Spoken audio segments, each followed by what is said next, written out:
আজ 15ই আগস্ট, জাতীয় শোক দিবস।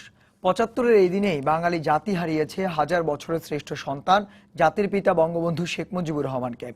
সেদিন বিপথগামী একদল সেনা সদস্যের হাতেই সপরিবারে নিহত হন বঙ্গবন্ধু।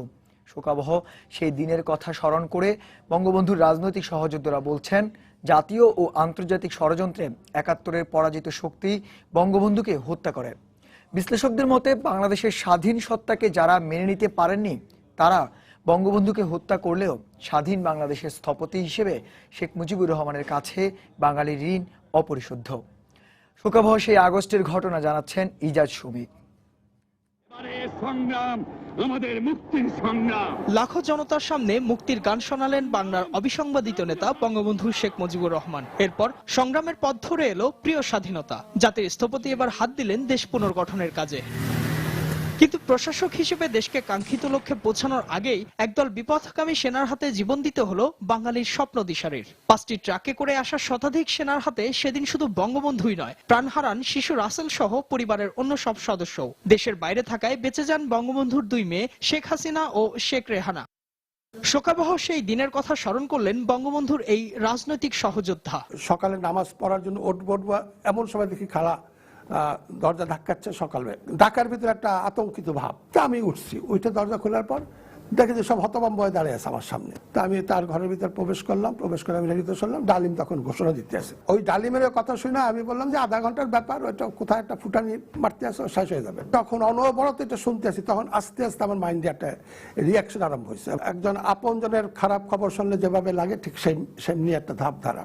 তার মতে মুক্তিযুদ্ধের চেতনা ও মূল্যবোধ ধ্বংস করে পাকিস্তানের শাসন পুনঃপ্রতিষ্ঠা করতেই বঙ্গবন্ধুকে হত্যা করা হয়। 15ই আগস্টটা মূলত সংগঠিত হয়েছিল যারা ৭১-এ পরাজিত সেই শক্তির জাতীয় এবং আন্তর্জাতিক ষড়যন্ত্রের মধ্যে দিয়ে। বঙ্গবন্ধু হত্যার পরে জাতীয় 4 নেতা হত্যা। প্রত্যেকটি জায়গায় মুক্তিযুদ্ধের উপরেই আঘাতটা এসেছে। মুক্তিযুদ্ধের চেতনা মূল্যবোধ হত্যা করে তারা পাকিস্তানি শাসন আবার আনার চেষ্টা করেছিল। যারা ৭৫-এর 15ই আগস্ট সংগঠিত করছে তাদেরকেও প্রতিষ্ঠা এবং সুযোগ সব জিয়াউর রহমান আমলে হয়েছে। অধ্যাপক আনিসুজ্জামানের মতে 15ই আগস্টের পর থেকে বঙ্গবন্ধু শেখ মুজিবুর রহমানকে নানাভাবে বিতর্কিত করার চেষ্টা হলেও বাঙালির স্বাধীনতার স্বাদ পাইয়ে দেয় বঙ্গবন্ধুর ঋণ অপরিশোধ্য। যত দিন গেছে মানুষ উপলব্ধি করেছে যে বঙ্গবন্ধুকে যারা হত্যা করেছিল বাংলাদেশের স্বাধীন সত্তাকে চায়নি। তার নেতৃত্বেই আমরা আন্দোলন করে সংগ্রাম করে রক্তপাত করে স্বাধীন সার্বভৌম বাংলাদেশ অর্জন করেছি। এই অর্জনের জন্য বঙ্গবন্ধুর কাছে আমাদের যে ঋণ তা অপরিশোধ্য।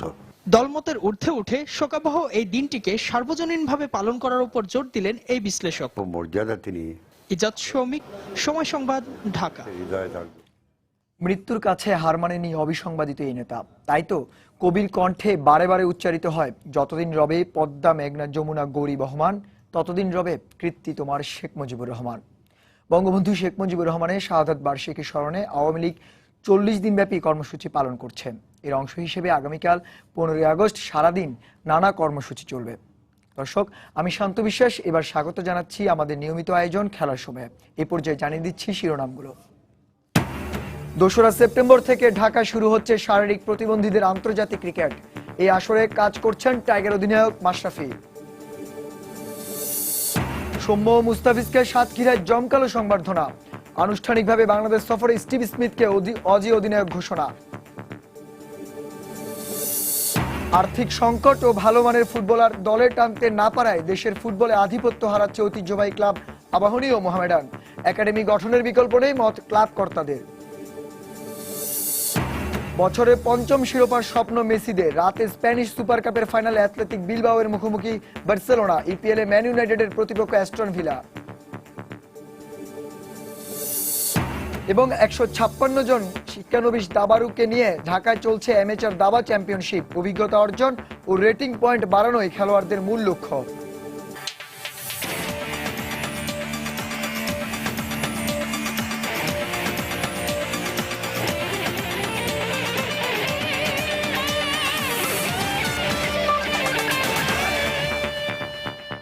দোসরা সেপ্টেম্বর থেকে ঢাকায় শুরু হচ্ছে শারীরিক প্রতিবন্ধীদের নিয়ে আন্তর্জাতিক ক্রিকেট টুর্নামেন্ট, যেখানে অংশ নেবে বাংলাদেশ সহ মোট 5টি ক্রিকেট খেলুড়ে দেশ।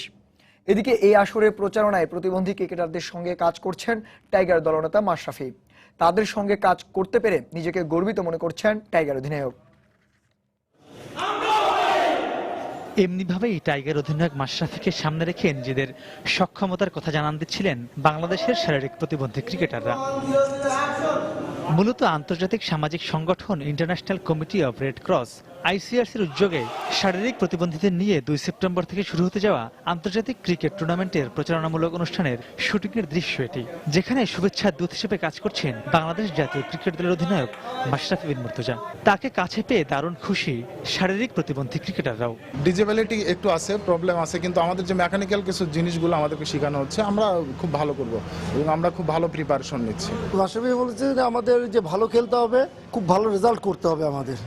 ইনশাল্লাহ আমরা এটা করবো, ইনশাল্লাহ চ্যাম্পিয়ন হওয়ার চেষ্টা করবো। ইংল্যান্ড অনেক আগে থেকে খেলে, ইন্ডিয়ার অনেক আগে থেকে খেলে, কিভাবে একটা এক্সপিরিয়েন্স গেইন করা যায়, কিভাবে অন্তত ফোকাস করা যায় নিজেকে, সেই চেষ্টাটা পাশাপাশি রয়েছে আমাদের। তবে আলটিমেট উদ্দেশ্য অবশ্যই একটা ভালো পজিশন অর্জন করা। বাংলাদেশ ছাড়াও 9 দিনের এই আসরে অংশ নেবে ভারত, পাকিস্তান, ইংল্যান্ড ও আফগানিস্তান। মিরপুর স্টেডিয়ামে উদ্বোধনী খেলায় শারীরিক প্রতিবন্ধী টাইগারদের প্রতিপক্ষ ইংল্যান্ড। প্রতিবন্ধীরা সমাজের সব কাজে অংশ নিয়ে দেশের অর্থনীতিতে যে ভূমিকা রাখতে পারে বিশ্ববাসীকে তা জানাতে এই আয়োজন বলে মন্তব্য আয়োজকদের। শারীরিক প্রতিবন্ধী হলেও এরা যে সব কাজ করতে সক্ষম তা প্রমাণ করাই মূলত এই আসরের মূল উদ্দেশ্য। এই আসরের মাধ্যমে বিশ্ববাসী জানতে পারবে শারীরিক প্রতিবন্ধীরা শিক্ষা থেকে শুরু করে চাকুরির বাজার কিংবা খেলার মাঠ সব কাজেই তারা পারদর্শী। এদিকে এদের সঙ্গে কাজ করতে পেরে নিজেকে ভাগ্যবান দাবি করে ক্রিকেট সমর্থকদের 2 সেপ্টেম্বর মাঠে এসে খেলা দেখার আহ্বান জানিয়েছেন Mashrafe bin Mortaza. Grateful to BCB that আমাকে এই অনারটা দেওয়া হয়েছে, ফিজিক্যালি ডিসেবলদের ব্র্যান্ড অ্যাম্বাসেডর হওয়ার। ওনারা যেভাবে ক্রিকেট খেলছে এটা এই চিন্তা করাটাই অনেক বড় ব্যাপার। সেখানে আমরা আল্লাহর রহমতে সবাই সুস্থ, সেখানে আমরা খেলছি। সো আমাদের মনে হয় যে আমরা আরো ওনাদের থেকে আরো বেশি ইন্সপায়ার্ড হতে পারি। উদ্বোধনী ম্যাচ ছাড়া অন্য খেলাগুলো হবে সাভারের বিকেএসপি মাঠে। মাহমুদ রাকিব, সময় সংবাদ, ঢাকা। এবার জমকালো সংবর্ধনা দেওয়া হলো টাইগার পেসার মুস্তাফিজুর রহমান ও ব্যাটসম্যান সৌম্য সরকারকে। সাতক্ষীরা সরকারি বালিকা বিদ্যালয় মাঠে ভারত ও দক্ষিণ আফ্রিকার বিপক্ষে টাইগারদের সিরিজ জয়ে অবদান রাখায় স্থানীয় সুন্দরবন ক্রিকেট একাডেমির পক্ষ থেকে এই সংবর্ধনা দেওয়া হয়। বিশ্বকাপের টানা 3 সিরিজ খেলার পর বাংলাদেশ জাতীয় ক্রিকেট দলের সদস্যরা ছুটিতে আছেন। এই সুযোগে পরিবার ও এলাকাবাসীর সঙ্গে সময় কাটাতে সাতক্ষীরা গেছেন জেলার 2 কৃতি সন্তান সৌম্য ও মুস্তাফিজ। এতে জেলার মানুষের মাঝেও বইছে আনন্দের জোয়ার। তাই বিশ্ব রেকর্ড গড়া মুস্তাফিজকে ও প্রোটিয়াদের বিপক্ষে দুর্দান্ত ব্যাট করা সৌম্যকে জংপালো সংবর্ধনা দিল এলাকাবাসী। এই সময় সৌম্য ও মুস্তাফিজকে এক নজর দেখার জন্য সেখানে হাজির হন হাজারো মানুষ। 2 ক্রিকেটারের হাতে ক্রেস্ট ও জার্সি তুলে দেন সাতক্ষীরা জেলা প্রশাসক। এই অনুষ্ঠানে সুন্দরবন ক্রিকেট একাডেমির প্রধান উপদেষ্টা সহ সৌম্যের বাবা কিশোর মোহন সরকার ও মুস্তাফিজের স্থানীয় কোচ আলতাফ হোসেন উপস্থিত ছিলেন। শেষ পর্যন্ত ধারণাটাই সত্যি হলো। মাইকেল ক্লার্ক অবসর নেয়ায় তার জায়গায় টেস্ট দলের নেতৃত্ব আনুষ্ঠানিকভাবে দেওয়া হলো স্টিভ স্মিথকে। ক্রিকেট অস্ট্রেলিয়া সি এর প্রধান নির্বাচক রড মার্শ শুক্রবার ব্যাপারটি নিশ্চিত করেছেন। এছাড়া ইংল্যান্ডের বিপক্ষে একমাত্র টি-20 ম্যাচেও নেতৃত্ব দেবেন স্মিথ। স্মিথের ডেপুটি হিসেবে দায়িত্ব পালন করবেন 28 বছর বয়সী ব্যাটসম্যান ডেভিড ওয়ার্নার। অ্যাশেজে বাজেভাবে ইংল্যান্ডের কাছে হেরে অধিনায়কত্ব ছেড়ে দেওয়ার ঘোষণা দেন মাইকেল ক্লার্ক। যদিও অ্যাশেজের শেষ টেস্ট ওভালে ক্যারিয়ারের শেষ ম্যাচে অজিদের নেতৃত্ব দিবেন ক্লার্ক। গেল বছরের নভেম্বরে ভারতের বিপক্ষে টেস্ট সিরিজে ইনজুরির কারণে ক্লার্ক দলে না থাকলে অজিদের নেতৃত্ব দেন স্টিভ স্মিথ। ব্যাটিংয়ের সাথে নেতৃত্বেও দারুণ দক্ষতা দেখিয়েছিলেন তিনি। তাই অস্ট্রেলিয়ার এই দুঃসময়ে 24 বছর বয়সী এই ব্যাটসম্যানেই আস্থা রাখল ক্রিকেট অস্ট্রেলিয়া। অধিনায়ক হিসেবে স্মিথের প্রথম অ্যাসাইনমেন্ট সেপ্টেম্বরের শেষ দিকে বাংলাদেশ সফর। খেলার সময় আরো যা দেখবেন। কিশোর সাব সেমিতে বাংলাদেশের প্রতিপক্ষ আফগানিস্তান। প্রতিপক্ষ সম্পর্কে ধারণা নিতে আফগান নেপাল ম্যাচে দর্শক বাংলার কিশোররা।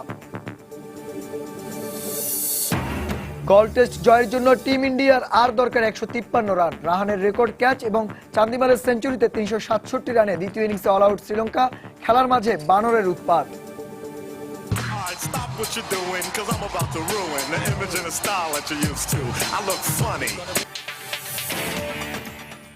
সাফ অনূর্ধ্ব 16 ফুটবল চ্যাম্পিয়নশিপের খবর।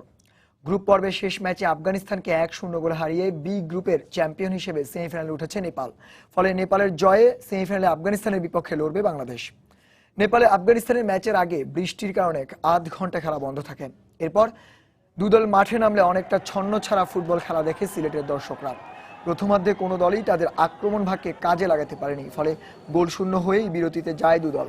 তবে দ্বিতীয়ার্ধে ফিরেই আক্রমণে মনোযোগী নেপালের স্ট্রাইকাররা। ফলস্বরূপ ম্যাচে 49 মিনিটে নেপালের হয়ে লিড আনেন কিশিজিৎ রাজ।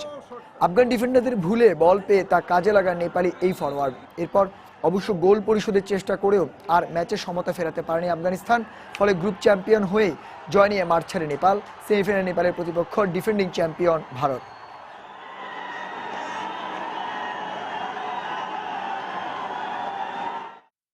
এদিকে প্রতিপক্ষের শক্তিমত্তা ও দুর্বলতা খুঁজে বের করতে পরিকল্পনা সাজাতে আফগানিস্তান নেপালের ম্যাচ দেখতে মাঠে উপস্থিত হয়েছিলেন বাংলাদেশ কিশোর ফুটবল দল। আফগানিস্তানকে প্রতিপক্ষ হিসেবে কঠিন মানলেও ছক কষতে শুরু করে দিয়েছেন কোচ গোলাম রব্বানী জিলানি ও তরুণ অধিনায়ক শাওনের দল। এখন অপেক্ষা 16 আগস্ট তরুণ আফগানদের উপর কার্যকরভাবে তা প্রয়োগ করার। আরো জানাচ্ছেন আব্দুল আহাদ। শক্তিশালী ভারত ও শ্রীলঙ্কার বিপক্ষে দাপুটে জয় তুলে নিয়ে এই গ্রুপ চ্যাম্পিয়ন হয়েই সেমিফাইনাল নিশ্চিত করল বাংলাদেশের তরুণরা। এবার স্বপ্নের ফাইনালের অপেক্ষা। সে লক্ষ্যে স্বাগতিকদের একমাত্র বাধা বি গ্রুপের রানার আপ দল আফগানিস্তান। আর স্বপ্নের পথে একমাত্র প্রতিপক্ষের শক্তিমত্তা ও দুর্বলতা জানতেই কিনা শাওন নিপুরা উপস্থিত সিলেট স্টেডিয়ামে আফগানিস্তান নেপাল ম্যাচ দেখতে। কারণ বিজিত আফগানিস্তানই 16 আগস্ট সেমির মঞ্চে মুখোমুখি হবে স্বাগতিক তরুণদের। ওদের কোথায় কি মিস্টেক হয়, মানে কোন প্লেয়ার কেমন খেলে, কাকে মার্ক, মানে ওদের আর কি জানার জন্য আর কি আসা স্টেডিয়ামে। আমাদের সাথে কিভাবে খেলতে হবে এটা আমাদের বুঝতে হবে, তার জন্য আসা আর কি। তাদের কয়েকটা সাইড ভালো আছে, যেমন রাইট উইং খুব ভালো প্লেয়ার, 17 ভালো প্লেয়ার, ওদের ডিফেন্সিভও খুব ভালো, কিন্তু ওরা একটু লংটা বেশি খেলে, তার জন্য সুযোগ আমাদের নিতে হবে। এর আগে ভারত শ্রীলঙ্কা ম্যাচেও কোচ জিলানি তরুণ ফুটবলারদের নিয়ে হাজির হয়েছিলেন গ্যালারিতে। ওই ম্যাচে দুদলের কৌশল মাথায় রেখে ভারতের বিপক্ষে পরিকল্পনা এঁটেছিলেন কোচ জিলানি, পেয়েছিলেন সফলতা। তাই এ ম্যাচের অভিজ্ঞতাকে কাজে লাগিয়ে আবারও সফলতা পেতে চান কোচ ও অধিনায়ক। প্রতিটা কোচ প্রতিটা দেশের টার্গেট থাকে টপে যাওয়া। সো আমার একই টার্গেট, আমি টপে যাওয়ার আপনার চেষ্টা করতেছি। আমাদের ছেলেরা চেষ্টা করতেছে তাদের পারফরমেন্স ভালোভাবে দেওয়ার জন্য, এবং যে টিম হিসাবে আমরা খেলার চেষ্টা করতেছি। 16 অক্টোবর বিকেল 3টায় প্রথম সেমিফাইনালে আফগানিস্তানের মুখোমুখি হবে টিম বাংলাদেশ। আব্দুল আহাদ, সময় সংবাদ, সিলেট। শ্রীলঙ্কা ভারত টেস্ট সিরিজ প্রসঙ্গ। গল টেস্টে সুবিধাজনক অবস্থানে আছে টিম ইন্ডিয়া। লঙ্কানদের বিপক্ষে এই টেস্ট জিততে ভারতের দরকার আর মাত্র 153 রান। হাতে আছে 9 উইকেট। শ্রীলঙ্কার দিয়ে 176 রানের টার্গেটের তৃতীয় দিন শেষে কোহলিদের সংগ্রহ 1 উইকেটে 23 রান। এর আগে ভারতের রাহানের ক্যাচ ধরার রেকর্ডের দিনের স্বাগতিকরা দ্বিতীয় ইনিংসে 367 রানে অল আউট হয়ে যায়। গল ইন্টারন্যাশনাল স্টেডিয়ামে আগের দিনে 2 উইকেটে 5 রান নিয়ে এদিন দ্বিতীয় ইনিংসে ব্যাট করতে মাঠে নামে শ্রীলঙ্কা, কিন্তু দিনের শুরুতেই আউট হয়ে যান ধামিঙ্কা প্রসাদ।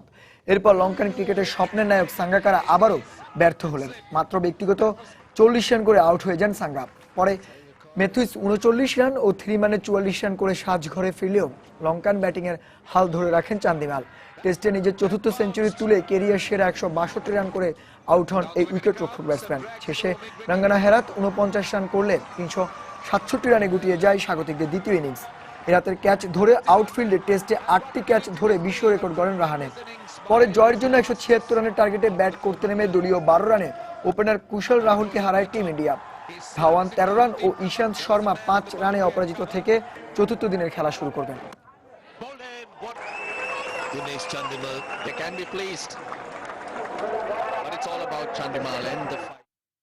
এএফসি কাপে দ্বিতীয় পর্ব নিশ্চিত করতে শনিবার কিরগিজস্তানের ক্লাব এফসি আলগার বিপক্ষে মাঠে নামবে বাংলাদেশ প্রিমিয়ার লিগের বর্তমান চ্যাম্পিয়ন শেখ জামাল ধানমন্ডি ক্লাব। কিরগিজস্তানের মাঠে দুদলের ম্যাচটি শুরু হবে বাংলাদেশ সময় সন্ধ্যা 6টায়। প্রথমবারের মতো খেলতে এসে এএফসি কাপের শুরুটা দুর্দান্ত হয়েছে শেখ জামালের। নিজেদের প্রথম ম্যাচে ম্যাকাওর ক্লাব কাসাভেনফিকাকে 4-1 গোলে হারিয়েছে বাংলার জায়ান্টরা। তাই এই ম্যাচে বাড়তি অনুপ্রেরণা নিয়ে মাঠে নামবে শেখ জামাল। অন্যদিকে নিজেদের প্রথম ম্যাচে জয় নিশ্চিত করেছে এএফসি এলগাঁও। কিন্তু গোল ব্যবধানে পিছিয়ে থাকা এএফসি কাপের দ্বিতীয় পর্বে যেতে হলে জয় ভিন্ন অন্য কোনো পথ নেই স্বাগতিকদের। বিপরীতে এই ম্যাচে ড্র করলেই পরবর্তী রাউন্ডের টিকিট নিশ্চিত করবে শেখ জামাল।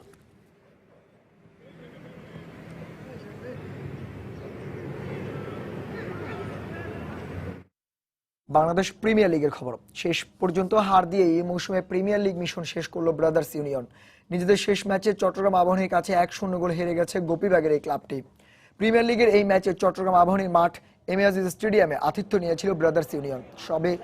তবে স্বাগতিকদের গোছানো ফুটবলের দাপটে এদিন ম্যাচে দাঁড়াতেই পারেনি ঘরোয়া ফুটবলের অন্যতম শক্তিশালী এই ক্লাবটি। চট্টগ্রাম আবাহনীর মুহুর্মুহু আক্রমণে ভেঙে পড়ে অতিথিদের রক্ষণভাগ, আর এই সুযোগে ম্যাচের ২৬ মিনিটে গোল করে দলকে এগিয়ে দেন চট্টগ্রাম আবাহনীর ফরওয়ার্ড চমরিন রাখাইন। এরপর অবশ্য গোল পরিশোধে প্রতিপক্ষের দুর্গে বেশ কয়েকটি আক্রমণ সানে ব্রাদার্স ইউনিয়ন, কিন্তু সেগুলো আলোর মুখ না দেখলে হার দিয়ে এবারে মৌসুম শেষ করতে হয় ব্রাদার্সকে।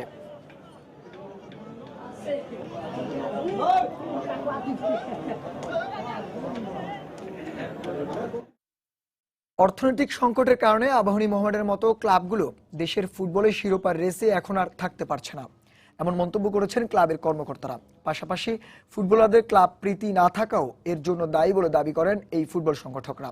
আর আবাহনী মোহামেডানের ঐতিহ্য ফিরিয়ে আনতে পর্যাপ্ত অর্থ বিনিয়োগ করে ভালো দল গঠন ছাড়া সামনে কোনো বিকল্প পথ নেই বলে মনে করেন ক্লাব দুটির কর্মকর্তারা।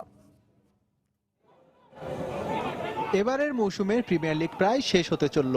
ইতোমধ্যে শেখ জামালের নিশ্চিত হয়ে গেছে লিগ শিরোপাও। নিয়ম রক্ষার ম্যাচে ক্লাবগুলো এখন ব্যস্ত লিগের দ্বিতীয় ও তৃতীয় স্থান দখল করতে। বাংলাদেশ প্রিমিয়ার লিগের পয়েন্ট টেবিল বলছে সে দৌড়ে সবার উপরে আছে শেখ রাসেল। এর এক ধাপ পেছনে মোহামেডান থাকলেও আবাহনী আছে ৫ নম্বরে। গেল কয়েক মৌসুম ধরে শেখ জামাল শেখ রাসেলের মতো ক্লাবগুলোর দাপটে এভাবেই কোণঠাসা হয়ে আছে দেশের ঐতিহ্যবাহী ক্লাব আবাহনী ও মোহামেডান। প্রিমিয়ার লিগের মতো ফেডারেশন কাপের পরিসংখ্যানেও একই দৈন্যদশা ক্লাব দুটির। কিন্তু হঠাৎ করে কেন এমন ঐতিহ্যের পতন, জবাবটা দিলেন ক্লাব দুটির কর্মকর্তারাই। অর্থের মার পেতে কিন্তু মোহামেডান বলেন আবাহনী বলেন বেশ খানিকটা পিছিয়ে পড়ছে। আমাদের কিন্তু ধারাবাহিক একটা ঐতিহ্য আছে, আমরা এখনো কিন্তু একেবারে বিলীন হয়ে যায়নি। প্লেয়ারদের কোনো ক্লাব পিছিয়ে নাই, যেখানে টাকা বেশি পাচ্ছে সেখানে চলে যাচ্ছে। তো এই কয়েক বছর শেখ জামাল আর শেখ রাসেল প্লেয়ারদেরকে টাকাও বেশি দিছে এবং ওখানে প্লেয়ার গেছে। অর্থ বিনিয়োগ করে ভালো ফুটবলার দলে ফেরানো কিংবা ক্লাব অবকাঠামো, এসব কিছুতে শেখ জামাল শেখ রাসেলের চেয়ে পিছিয়ে দেশের ঐতিহ্যবাহী এই ক্লাব দুটি।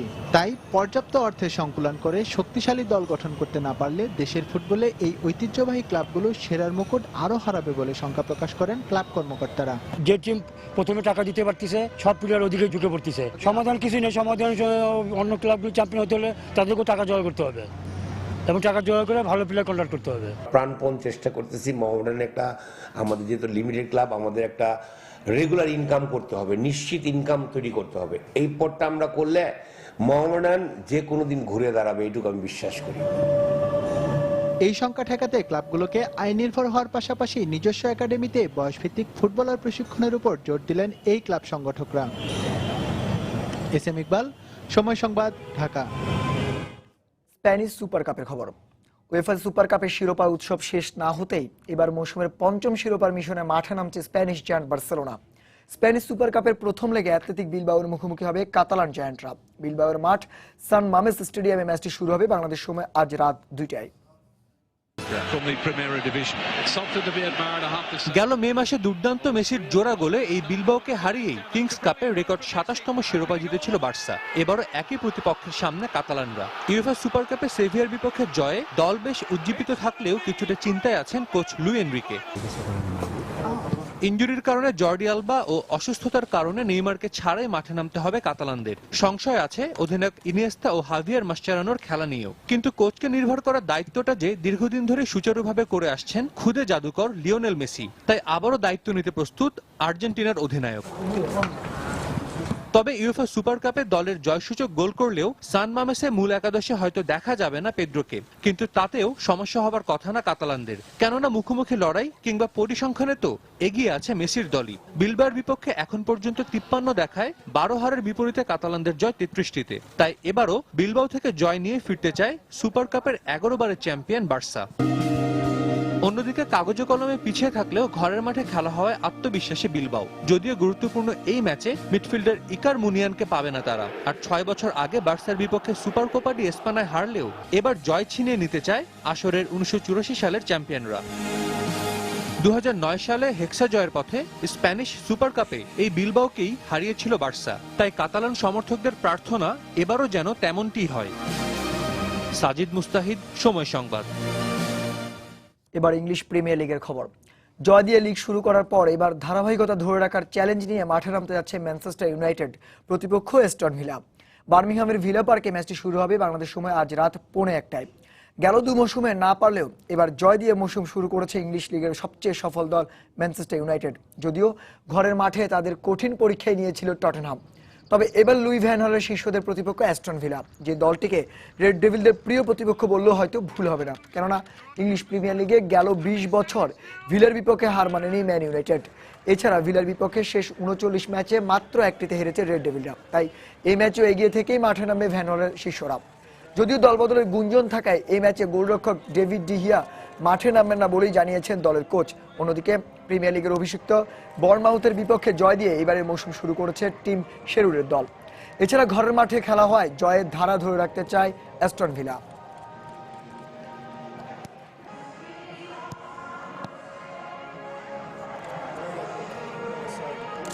এবার দেশের দাবার খবর। 156 জন শিক্ষানবিশ দাবাড়ুকে নিয়ে গোল্ডেন স্পোর্টিং ক্লাবের উদ্যোগে বাংলাদেশ দাবা ফেডারেশন অনুষ্ঠিত হচ্ছে অ্যামেচার দাবা চ্যাম্পিয়নশিপ। অন্যান্য দেশের খেলোয়াড়রা যেখানে অ্যামেচার দাবা বিশ্বকাপে অংশ নিয়ে খ্যাতি অর্জন করছে, সেখানে বাংলাদেশের দাবাড়ুদের কাছে এই আয়োজন প্রথমবার। তবে এবার দেশের শৌখিন দাবাড়ুদের উৎসাহ দিতে আয়োজিত এই টুর্নামেন্টের চ্যাম্পিয়ন খেলোয়াড়কে অ্যামেচার দাবা বিশ্বকাপে পাঠানোর সিদ্ধান্ত নিয়েছে আয়োজকরা। শৌখিন দাবাড়ুদের নিয়ে দেশের দাবা অঙ্গনে প্রথমবারের মতো অনুষ্ঠিত হচ্ছে এমন টুর্নামেন্ট। তাই তেমন প্রচার না থাকলেও এই টুর্নামেন্টকে ঘিরে উৎসাহের কমতি নেই শৌখিন দাবাড়ুদের। দেশের বিভিন্ন স্থান থেকে 156 জন দাবাড়ু অংশ নিয়েছেন এ আসরে। অভিজ্ঞতা অর্জন বা রেটিং পয়েন্ট বাড়ানো, এমন লক্ষ্য ছাপিয়ে অংশ নেওয়ার স্বপ্নবাজ দাবা খেলোয়াড়রা এগিয়ে যেতে চান আরো বহুদূর। আমার রেটিং এখন 1987, তো আমি এখন আর কি অভিজ্ঞতা অর্জন করতে যাচ্ছি, আর আস্তে আস্তে রেটিং বাড়ানোর চেষ্টা করব। 2.5 পয়েন্ট পাইছি, হ্যাঁ, তাতে আমরা একটু আগায় যাচ্ছি, চেষ্টা করছি আর একটু ভালো পারফরমেন্স করব। ন্যাশনাল চ্যাম্পিয়ন হব, রেটিং 2100 করব, ফিদে মাস্টার হব, তারপরে গ্র্যান্ড মাস্টার হই। এদিকে দেশের মাটিতে সম্ভাবনাময় এই খেলাটি নিয়ে বড় স্বপ্ন দেখছেন আয়োজক গোল্ডেন স্পোর্টিং ক্লাবও। বিশ্ব অ্যামেচার দাবা চ্যাম্পিয়নশিপের পাশাপাশি এশিয়ান অথবা দক্ষিণ এশিয়ান দাবা চ্যাম্পিয়নশিপের মতো টুর্নামেন্টগুলোতে খেলতে অন্তত 2300 রেটিং পয়েন্ট অর্জন করতে হবে। রেটিং পয়েন্ট 2000-এর নিচে এমন দাবাড়ুরা এ ধরনের টুর্নামেন্টের মাধ্যমে পয়েন্ট বাড়িয়ে আন্তর্জাতিক টুর্নামেন্টগুলোতে অংশ নেওয়ার যোগ্যতা অর্জন করবে, এমনটাই দাবি আয়োজকদের। রেটিং চেস চ্যাম্পিয়নশিপ থেকে একজন যে চ্যাম্পিয়ন হবে তাকে আমরা এই আগামী মাসের 6 তারিখে ব্রুনাইতে এশিয়ান অ্যামেচার চেস চ্যাম্পিয়নশিপ অনুষ্ঠিত হয়ে যাচ্ছে। এই চ্যাম্পিয়নশিপে বাংলাদেশ থেকে আজ পর্যন্ত কোনো প্লেয়ার পাঠানো হয় না, বাংলাদেশ দাবা ফেডারেশন থেকে পাঠানো নয়। আমরা উদ্যোগ নিয়েছি, এটা যেহেতু প্রথম শুরু করেছি আমাদের উদ্যোগটা, এবার একজনকে পাঠাবো আমরা চ্যাম্পিয়নশিপে, যে এখান থেকে চ্যাম্পিয়ন হবে। আশা করব সে আমরা যে ফল আশা করছি তার থেকে ভালো ফল দিতে পারবে। দাবার প্রতি তরুণদের মাঝে আগ্রহ বাড়াতে ফেডারেশন জমজমাট এমন আয়োজন করতে না পারলেও তা করেছে একটি ক্লাব। তাই প্রশ্ন, দাবার প্রসারে আসল দায়িত্বটা কর্তা প্রতিষ্ঠানটি কতটা পালন করতে পারছে। মাকসুম আলম খান, সময় সংবাদ, ঢাকা। দেশের ক্রিকেট অঙ্গনে এক ঝাঁক তরুণ ও প্রতিশ্রুতিশীল খেলোয়াড় যুক্ত করতে উদ্যোগ নিয়েছে Gaibandha talent hunt cricket academy. তারই ধারাবাহিকতায় গাইবান্ধা শাহ আব্দুল হামিদ স্টেডিয়ামে শুক্রবার থেকে শুরু হয়েছে young star cup cricket tournament. উদ্বোধনী দিনের খেলায় অংশগ্রহণ করে শহরে মাস্টারপাড়া ক্রিকেট ক্লাব ও গোবিন্দগঞ্জের মৌচাক ক্রিকেট ক্লাব, যেখানে শুরুতে টস জিতে ব্যাট করতে নামে মাস্টারপাড়া ক্রিকেট ক্লাব। তবে মৌচাক ক্রিকেট ক্লাবের বোলারদের সামনে একে একে গুইয়ে যায় মাস্টারপাড়ার ব্যাটিং লাইন। শেষ পর্যন্ত জুবাইরের 28 ও তুষারের 13 রানে চড়ে 82 রানের স্কোর করে মাস্টারপাড়া। জবাবে ব্যাট করতে নেমে শুরুটা ভালো করলেও শেষ পর্যন্ত মৌচাক 79 রানে অল আউট হলে হার নিয়ে মাঠ ছাড়ে তারা। মাত্র 11 রান দিয়ে 4 উইকেট নিয়ে ম্যাচ সেরা হয়েছেন মাস্টারপাড়ার আল আমিন। ক্রিকেট কোচরা মনে করেন খেলোয়াড় তৈরির জন্য এমন টুর্নামেন্টের কোনো বিকল্প নেই, ক্রিকেটার খুঁজে বের করাই টুর্নামেন্টের উদ্দেশ্য বলে জানান আয়োজকরা। এছাড়া টুর্নামেন্টের সব ধরনের সহযোগিতার আশ্বাস দেওয়া হয় জেলা ক্রীড়া সংস্থার পক্ষ থেকে।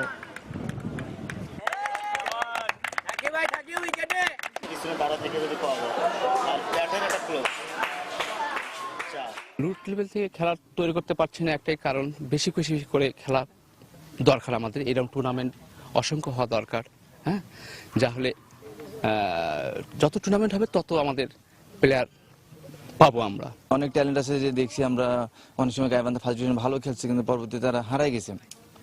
তো আমাদের টার্গেটটা বেসিক্যালি হচ্ছে যে এই 7টা থানা থেকে এবং আমাদের গাইবান্ধা আমরা এই প্লেয়ারগুলো কালেক্ট করব এবং তাদেরকে একটা সুন্দর নার্সিং ট্যালেন্ট ক্রিকেট একাডেমির মাধ্যমে তাদেরকে প্রশিক্ষণ দিয়ে বা ঢাকায় তারপরে এজ লেভেলে বিভিন্ন ইয়েতে তাদেরকে খেলানোর। আমরা এখানে D2 এবং T2 বিভাগ ক্রিকেট লিগও চালু করেছি। আমাদের আশা আছে আমরা প্রিমিয়ার লিগ চালু করার এবং অবশ্যই ইনশাল্লাহ আমরা প্রিমিয়ার লিগ চালু করব। দীর্ঘ 1 বছর পর আবারও ব্রাজিল জাতীয় দলে ডাক পেলেন অ্যাটাকিং মিডফিল্ডার কাকা। ব্রাজিলের গ্লোবাল ট্যুরের 24 সদস্যের দলে জায়গা হয়নি লিভারপুলের স্ট্রাইকার কোনিথোর।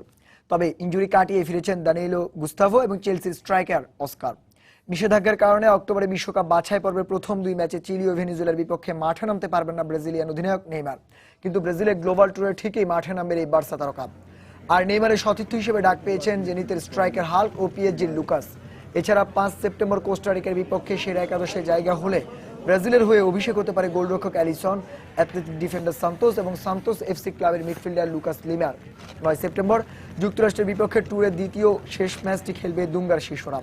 দলের অন্য সদস্যরা হলেন Marcelo, Jefferson, David Luiz, Marquinhos, Miranda, Gabriel, Dani Alves, Filipe Luis, Fernandinho, Ramires, Oscar, Willian, Roberto Firmino ও ডগলাস কস্তা। এবার টেনিসের খবর। মন্ট্রিলে রজার্স কাপে যেন থামছেই না তারকাদের জয়রথ। একের পর এক জয় তুলে নিচ্ছে টেনিস বিশ্বের তারকারা। বৃহস্পতিবার আসরে কোয়ার্টার ফাইনাল নিশ্চিত করেছেন বিশ্বসেরা টেনিস তারকা নোভাক জোকোভিচ, স্প্যানিশ রাফায়েল নাদাল ও ব্রিটিশ অ্যান্ডি মারে। ইউএস ওপেনে আর বেশি দিন নেই, তাই উইম্বলডনের পর এবার ইউএস ওপেনেও ভালো করার লক্ষ্যে মন্ট্রিল মাস্টার্সের প্রস্তুতিটা ভালোভাবে সেরে নিচ্ছেন সার্বিয়ান নোভাক জোকোভিচ। সেই ধারাবাহিকতায় তৃতীয় রাউন্ডে যুক্তরাষ্ট্রের জ্যাক সকের বিপক্ষে দাপটের সাথে জয় তুলে নেন শীর্ষ বাছাই জোকো। জ্যাক সককে 6-2, 6-1 গেমে হারিয়ে কোয়ার্টার ফাইনালে ওঠেন জোকো। আরেক ম্যাচে ব্রিটিশ অ্যান্ডি মারেকে জয় পেতে বেশ অপেক্ষা করতে হয়নি। মাত্র 65 মিনিটের ম্যাচে লুক্সেমবার্গের গাইলস মুলারকে 6-3, 6-2 গেমে হারিয়ে আসরে কোয়ার্টার ফাইনালে ওঠেন মারে। এদিকে স্প্যানিশ রাফায়েল নাদালের সময়টা বেশ কিছুদিন খারাপ গেলেও রজার্স কাপে আবারও ঘুরে দাঁড়িয়েছেন তিনি। তাই তো কোয়ার্টার ফাইনালে ওঠার লড়াইয়ে রাশিয়ার মিখাইল ইউজিনিকে কোনো ছাড় না দিয়ে 6-3, 6-3 গেমে জিতে নেন সেট এবং সেই সাথে 3বারের চ্যাম্পিয়ন নাদাল উঠে যান কোয়ার্টার ফাইনালে।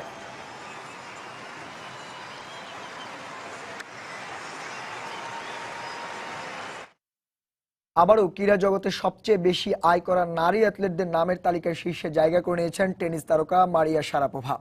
বিশ্বের প্রভাবশালী ম্যাগাজিন ফোর্বসের মতে নারী অ্যাথলেটদের মধ্যে 1 বছরে সবচেয়ে বেশি আয় করেছেন এই রাশিয়ান গ্ল্যামার গার্ল। ফোর্বসের মতে সর্বোচ্চ আয়ের দিক দিয়ে ক্রীড়াবিদদের তালিকায় টানা 11 বছর শীর্ষস্থান ধরে রেখেছেন শারাপোভা। আর এবছর ফোর্বসের হিসেবে তার শীর্ষস্থান বিবেচনা করতে 2014 সালের জুলাই থেকে চলতি বছরের জুন পর্যন্ত ধরা হয়েছে। আর হিসেব অনুযায়ী শারাপোভার প্রাইজ মানি, স্পন্সরশিপ ও অন্য উৎস থেকে আসা আয়ও ধরা হয়েছে শীর্ষস্থান বাছাই করতে। হিসেব অনুযায়ী গেল বছর শারাপোভা প্রাইজ মানি থেকে পান $67 লাখ, আর সব মিলিয়ে শারাপোভার আয় ছিল $2,97 লাখ, যা বাংলাদেশের টাকায় 227 কোটি 20 লাখ। নারী অ্যাথলেটদের শীর্ষ আয়ের তালিকায় শারাপোভার পরেই আছেন আরেক টেনিস তারকা সেরেনা উইলিয়ামস, যার বছরে আয় 191 কোটি 41 লাখ টাকা।